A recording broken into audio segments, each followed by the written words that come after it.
The first ever net zero transatlantic flight is set to take off from Heathrow this morning. The Virgin Atlantic Boeing jet will be powered by 100% sustainable aviation fuel, made up, this is unbelievable, mostly of used cooking oil, waste animal fat and tallows. Well, what's a tallow? I've got no idea what a tallow is. This is the first time that 100% sustainable aviation fuel will be flown in both engines by a commercial airline for a long-haul flight. Well, joining us now live from Heathrow is Transport Secretary Mark Harper. I'm delighted you're joining us, Mark. We've got so many questions to ask you. But this, good morning. Overall, this seems like quite a huge step in terms of aviation.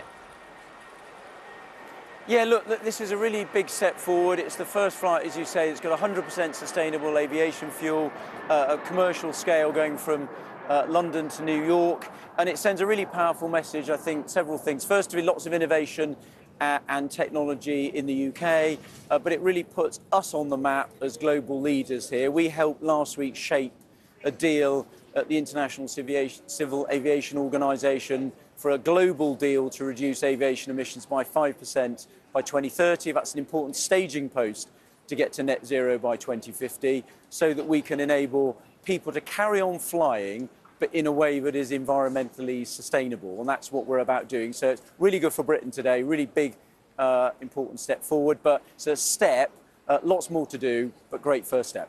Mark, thank you for joining us, my friend. You're waking up this story and going, let me get this right. A Virgin jet is going to fly you to New York with cooking oil. To a lot of people like me, that's bizarre, man. How does that work? I'm confused.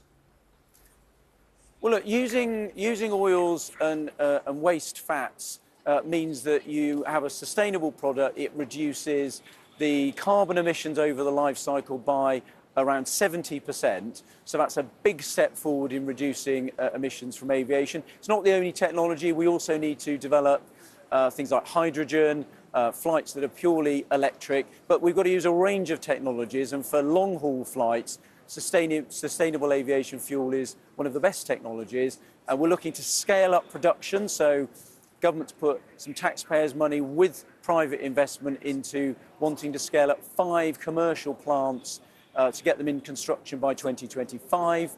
And then next year we'll legislate that by 2025 the industry will start having to use sustainable aviation fuel, getting to 10% use of that by 2030. So we're on a journey here, but this is an important milestone today. I'm really pleased that the industry has been able to deliver it. But Mark, you say you're on a journey to 2030 here. 50, he said, didn't he? No, well, 2030 is the net right. zero. But we know that your Prime Minister has reneged on previous promises, for example, with electric cars, etc. That's really shaken up the green industry and led to people being very, very concerned indeed about investment. Could it be the case that Rishi Sunak might end up flip-flopping on this as well? No, the government's been very clear about its commitment to moving to sustainable aviation. And look, we just published recently, going through Parliament at the moment, our plan to get to 80% of new cars being battery electric, zero emission by 2030. That's been backed by the automotive sector and the charge point industry. And Britain has actually had the best performance of any major economy in reducing carbon emissions since 1990. As well as growing the economy by 70%. We've reduced emissions by 48%. We're global leaders both in maritime, in aviation, and this is a really big step forward. And look, just yesterday, I was with the Prime Minister and other members of the Cabinet and a huge range of business leaders at our Global Investment Summit, £30 billion of investment being announced. We saw last week a big investment from Nissan in their car plant in the northeast. The car plant, big investment in battery technology as well, £2 billion, real vote of confidence in Britain, and that's what this transatlantic flight marks today, real confidence in our country. Mark,